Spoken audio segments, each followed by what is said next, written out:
So here's the box art for the KB1S. This was a later version built to correct a little bit of problems with the KB1. It actually had less armor, but therefore it was also faster. And they had something with the drivetrain was better. I read a little about it, but don't really remember. I think the box art looks really cool. They put it there. You know, it looks like they're celebrating coming home, either coming home or marching into a captured city or something like that. I'm not really sure. But I mean, they did a good job of capturing it, I think. And you see here, this is like a 4 something. I usually translate them before I put them on because I want to know what it says. And like with these Trumpeter kits, they have a color paint chart. I really like these. I use them as little posters too sometimes, put them up on the wall. I have a lot of, but you have 5 different versions you can make. 2 with winter camouflage, even though I think you can put winter camouflage in any of them you want, because they put winter camouflage in a lot of their tanks. I guess it was up to the crew. It doesn't tell you what units they are or anything, but you have here. Well, this one doesn't have a number, at least here. Just a saying. This is 23 and 21, 641. And I think this is one of the earlier versions of this stripe. I think this was a command stripe, a tank, stripe for a command tank. And you have here 641, and here the 25. And this also has a saying on it. I might build this one, even though I kind of like this one too. Or one of these. And I kind of like how they made a camouflage pattern out of the winter camouflage. But I would, like on my the T-34 A76, it was white. And it was too much, and I don't think it looks okay, but it doesn't look all that great. I would probably go with light gray, because they have the Revell has this 361 light, I think it's 371 light gray, and it's light enough that it could look it passes for a dirty white or off white. I think it would fit a lot better for the winter camo. So I'm going to try it again with that.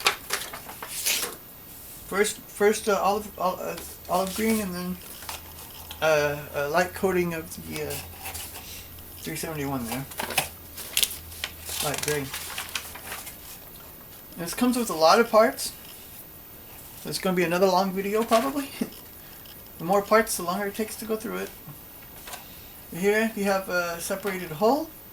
There's 1, 2, 3, 4, 5, 6, 7 trees for the tank, 3 trees with road wheels, and 12 trees with the track. There's also a small clear tree with it has a headlight and a tail light, photo etch, decal sheet, brass wire, which is actually not a wire, but it's a brass cable, twisted cable, and it also comes with a metal barrel, which I find really great. As long as the metal, the mantle is strong enough and tight enough to hold it without drooping. I've had that problem it was on a M47 from Tamiya Glob.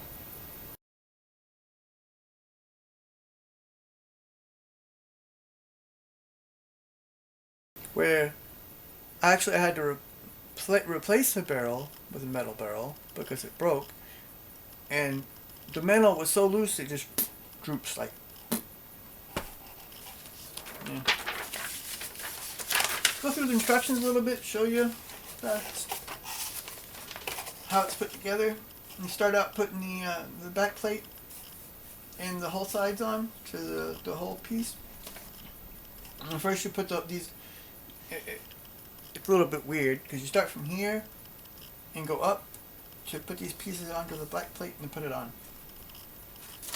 Then they turn it around, which I didn't see that at first. I was confused when I was looking at them. Here is again, here's the back deck and then the front deck. So you put the back and front decks on, some details, and then the arms for the support rollers, and some hull detail, suspension detail.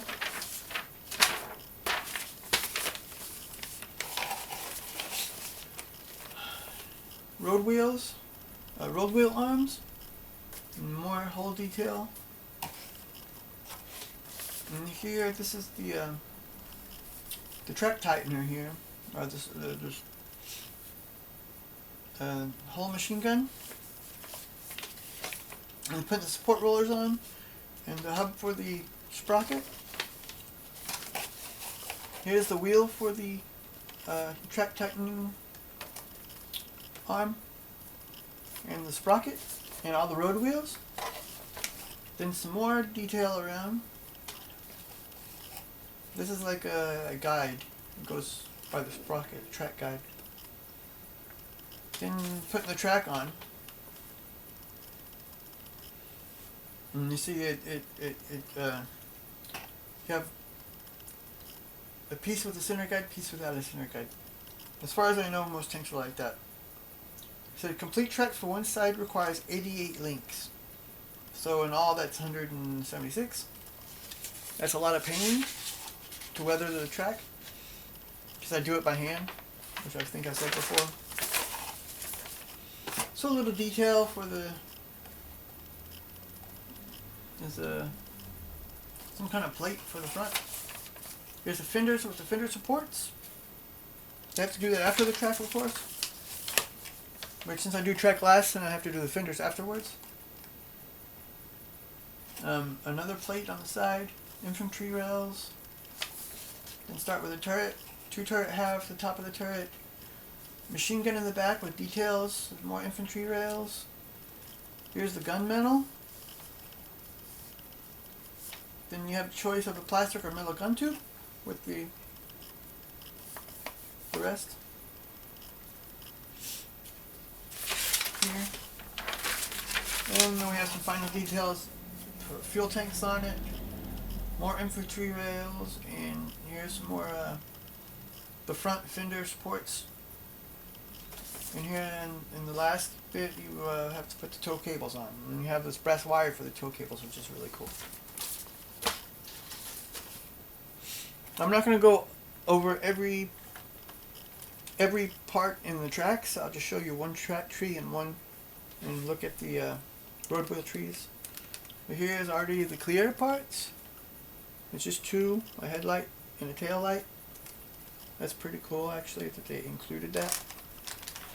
There's the clear part, because especially the tail light really doesn't make that much of a difference, but I think the headlight looks better if you paint the silver on the inside and then on the outside.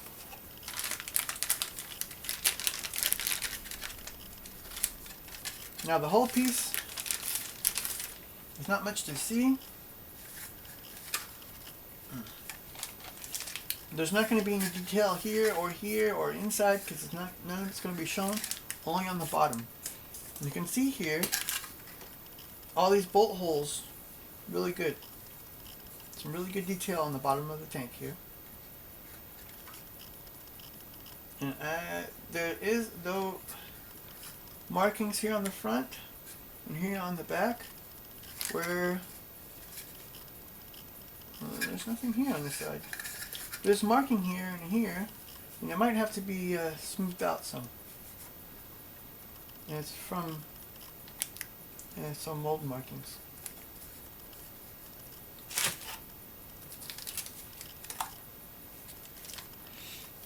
Okay, here's the metal barrel. Like I said, I find it really cool. Unfortunately, it's not hollow. It really doesn't have to be hollow, but it needs to be farther inside so you can't really see inside.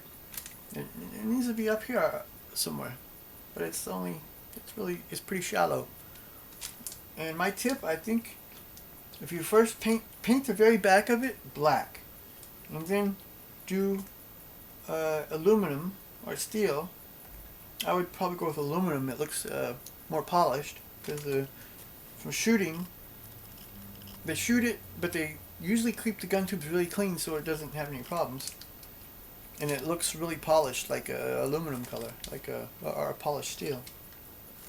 So the back black, and then polish aluminum around the sides. You know, it looks more hollow that way. But it's a good looking gun barrel. It has a good tip here too, I think. Here's a photo etch. It's not a lot. You have the plate, and there's a strip here. There's a bolted, it looks a little metal strip with bolts.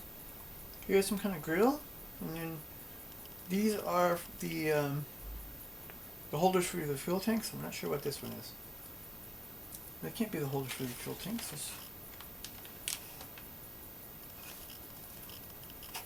If it was a holder for the fuel tanks, there would be 8 of them.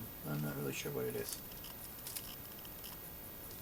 And here's a twisted brass wire, or a twisted brass cable. That's for the towing cables. I'm gonna have to cut it in half to make 2. But I don't really like how the ends look here. You're gonna have to take your fingers and really twist it to get it into the little holes there. And hopefully they put little slots in there so it's easier to work with. So I'll have to look and see how it looks when we look at the parts here. Here's the decals. You can't really see them that well because it's on a white paper. But all it is the numbers and the true sayings. There's nothing else. And I guess if you make the resin with this white stripe, you have to paint the stripe on it, because it doesn't have it here, which isn't really a problem. A lot of times I paint stripes. It's easy to mask them off and paint them anyways. Not really a big problem. Let's take a look here at the plastic gun tube and the gun mantle. The gun mantle has some nice detail. It has a rough look to it, like it's cast iron that's been grinded, or cast steel that's been grinded down, like they used to do a lot on these curved parts.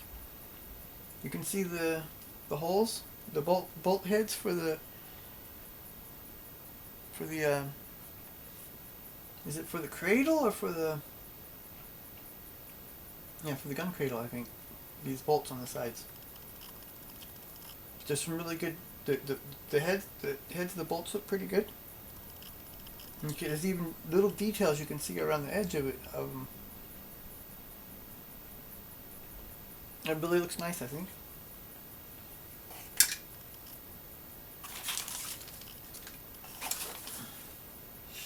Go over some of these parts now.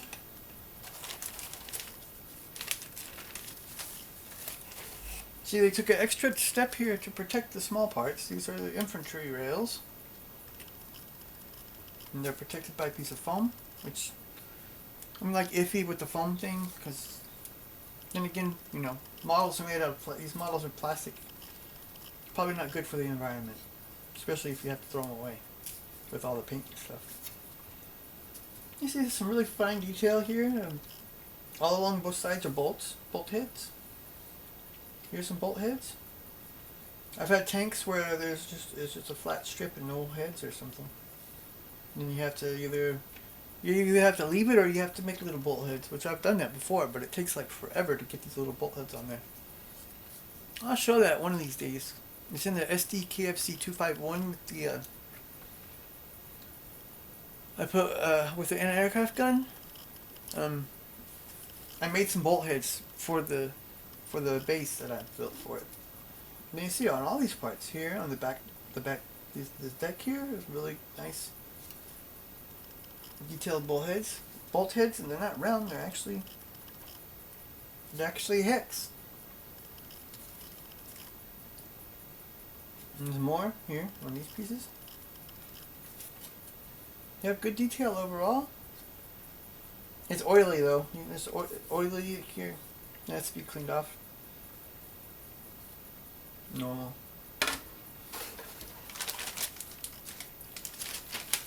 Look here. Turret pieces.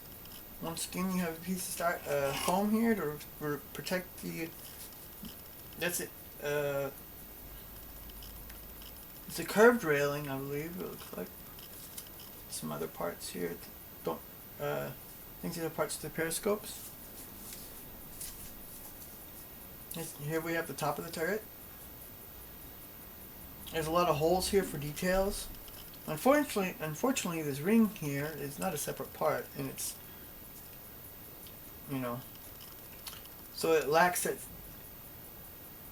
You can position it a little bit up or something, so it looks more like it's movable. Not such a big deal, but I'd rather have it a separate part.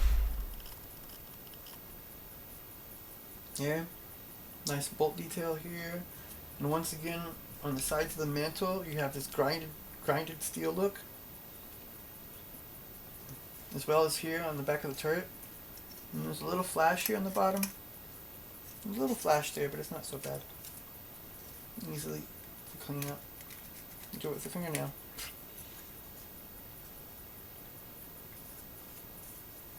Has a really good texture here for the steel, or cast iron. I keep saying steel. But here is a little bit of a problem. There's an extra line here that's not supposed to be here. Right above the line that is supposed to be there. There's these lines here. I don't know if it's for electronics or what, or hydraulics maybe. I'm not sure. But there's an extra line here that's going to have to be very carefully sanded down.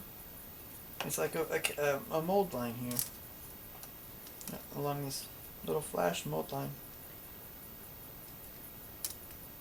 Most of it will come off with a fingernail, it looks like. I'm just going to take a little sanding to get the rest off, especially here on the end. But that's so far the most I've seen. The rest so far looks pretty good. I'll take it through this last. And this too. Here we have some suspension parts. It's like a lot of suspension parts. Here we have the sprockets. Once again, you have the hex heads. You see on some models they don't look hex; they look round. But these are actually hex. You can see the sides. Even on the smaller bolts, you can see the sides. That's a really good job, I think. With molding, same here. Looks good. Detail. There's some molding lines here around. I don't know if it's molding lines or if it's supposed to be like that. I think the molding lines around the road wheel arms here. Probably going to require a little cleanup.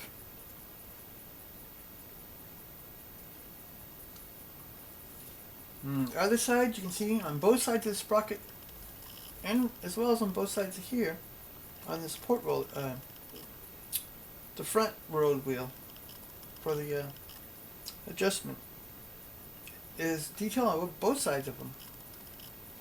Sometimes it's missing. They just, on the inside, they just forget it. They're like, nobody's going to see it, so. Which, I kind of agree with. It doesn't really matter that much if you're not going to see it. But, But on here, they did think about both of sides. Here's not really any detail, but it's where the two pieces go together. It's not going to be. But there's no. It doesn't look bad. There's a little bit of molding lines here. Just little light polishing around just these two pieces here. The rest doesn't look like that. Just here, there, and there, on these two pieces on the bottom, have a little light molding line. The rest looks good though. I'm gonna have to work a little on the. Just have to work a little on the sides of the road wheel arms. No flash. This is a repeat piece, and I would say probably everything is about the same. There's a little bit of a. I don't know what that is. Looks like a little plastic here that's been melted or something.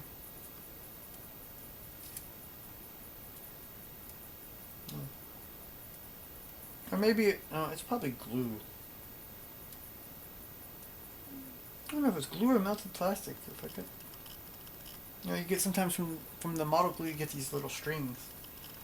It looks like I got a little bit on here when I was trying to fix something else. And I had it open the other day. But here, once again, it looks the same as the other side. And I don't see any big problems here. Oh, I wanted to look at here. These pieces. These are for the tow cables.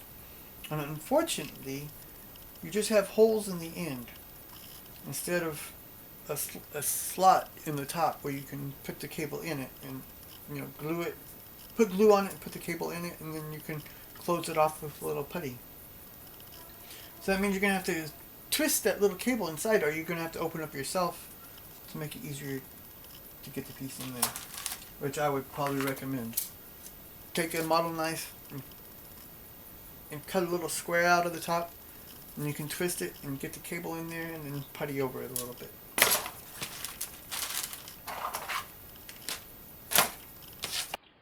So now we'll take a look at this tree. This has this top back plate and the back plate plus some detail parts. You see on this back plate, it shows the hex bolts really good. And on these, it might be air intakes or something, but it has like a grill there or something, or like a mesh. And there's little hex bolts on both sides, and it looks really good. There's not a lot of detail here on this back plate here, but I don't think that's the problem. Put detail in it. It's probably just a cast piece there. And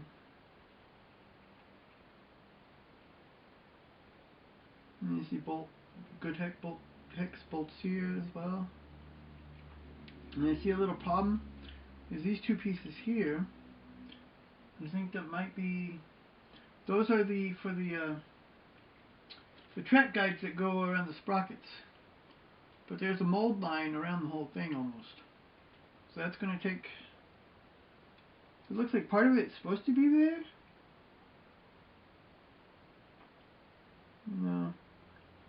There's a line here, but after the brace line, this brace here, then there's a line here. It goes here and here as well. So it's going to take a lot of sanding to get both of these smoothed off. That's so far the biggest problem I've seen with this tank is these two pieces. The rest parts here look pretty good. These hooks, there's a good separation between the parts here. Usually, I believe how they do it is it's like to hold the tow cables in place, and then they'll put one hook on the tank, one hook on the cable, and then they turn this middle part. And you can really see the separation here and here on the hooks. It looks really good, I think. Here are the sides of the hull.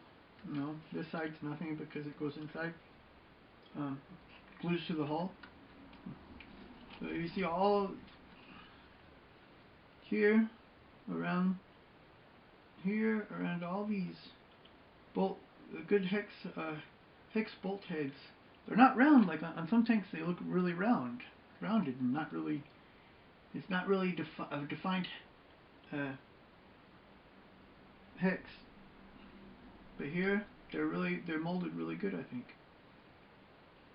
The holes here are good too. Looks really good, I think.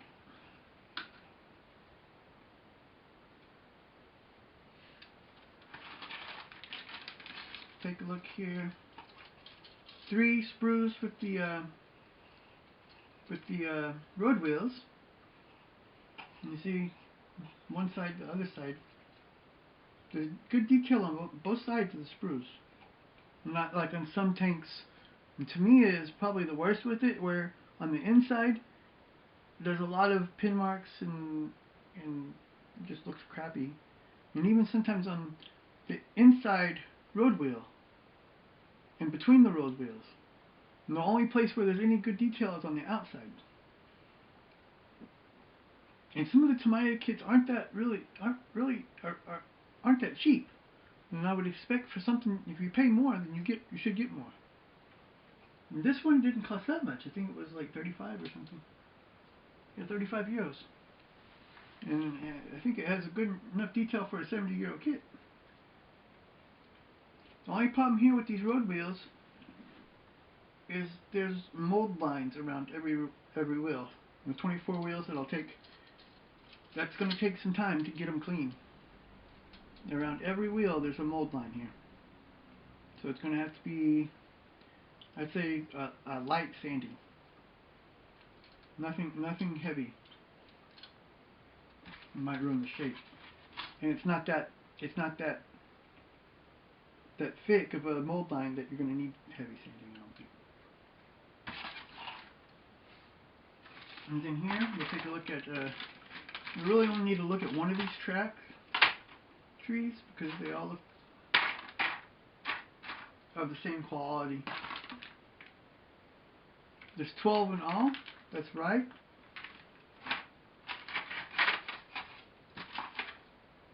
So you have one half of the tracks with a center guide and one half without a center guide.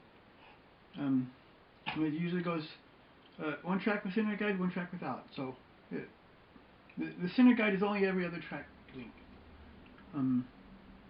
I'd say it looks pretty good. Here in the middle, you have where the two halves meet. It's really good defined on both sides. The only real problem I see here, I mean, I don't see any mold lines really. I don't see no mold lines like on the road wheels. But here underneath the track guide should be two bolts that hold the track guide on. I mean, that's how it works today. I figured that's how it worked back then too. Because you usually have, all the tracks are the same, but there's two bolts in the middle where you can put a center guide in it. And here there's no bolts, but it's not going to be that visible. But despite that, both sides look really good, I think. It's a lot better quality track than I've seen in some vehicles. But the best track I have is a model I still haven't finished, and that's it's an 8-ton half track. It's SDKFC 7, and I think it might be from Trumpeter too. And but it has these movable track links, and it has like each link is like 3 parts, and then it moves, and that's really cool. I wish it takes a long time to get it together because you have to wait. I mean, you have to paint them all first, and then you have to get them together with just a little tiny bit of glue, and that's kind of difficult sometimes in the handshake. Well, I recommend this kit. The KV1, this is probably the definitive version of the KV1. It was lighter and faster, even though it had less armor around the turret especially. But I think this is a good kit, and of an important tank in the World War II. Help the Russians get through it. And thanks for watching.